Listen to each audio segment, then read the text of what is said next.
I had never traveled out of the United States. I barely even left the East Coast. Laura and Jeff Apel and their 6-year-old son moved from the U.S. for a new life in Valencia, Spain. We're absolutely so happy that we moved here. We feel much safer in general, day-to-day life. But it hasn't always been easy, from leaving family behind to getting by with limited Spanish. I mostly have to speak in the present and a bit broken. In 2025, Spain was home to 76,000 people from the U.S., up 10% from the previous year. Many of them have settled in Valencia, Spain's third largest city after Madrid and Barcelona. Laura and Jeff came to the Mediterranean city from the Washington, D.C. area in 2025. It just feels like a lot more alive, like you're part of the community, whereas, you know, a lot of times in the United States, you're just driving to a store and coming home, and that's your day. And we never actually walked anywhere. Like even now, even when the weather is bad, we'll go out and we'll walk. We don't even have a car anymore, and I don't feel like we need a car anymore.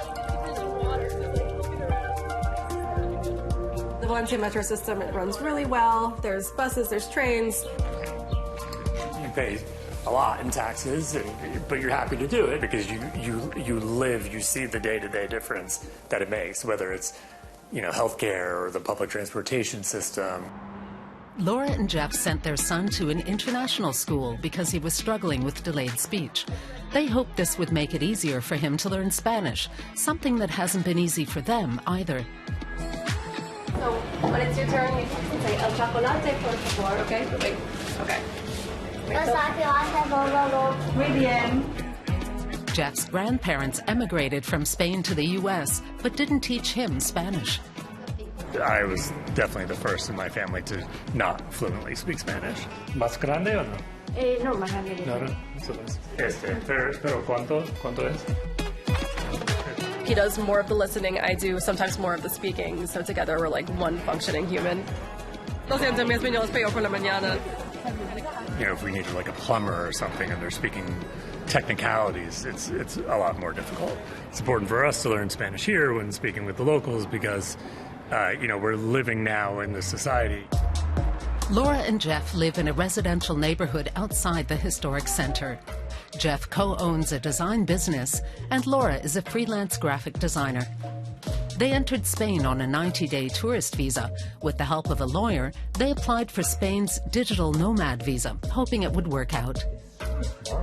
You have 90 days to figure this situation out. But still, at the end of the day, you don't quite know. Like, am I going to get the visa? Am I not going to get the visa? And when you sell everything you own, your home, your car, everything, and then you move across, across the ocean to come live in a different country, you're wondering, like, okay, hopefully this is going to pan out. Laura's Filipina heritage and the political situation in the U.S. under President Donald Trump were key reasons they decided to move. A week or so after the inauguration was when we were really like, things are changing. I don't think they're going to get better anytime soon. I think we need to leave. I had never traveled out of the United States. I barely even left the East Coast. The way the administration has been treating immigrants is very concerning. I am the child of an immigrant who moved to the United States.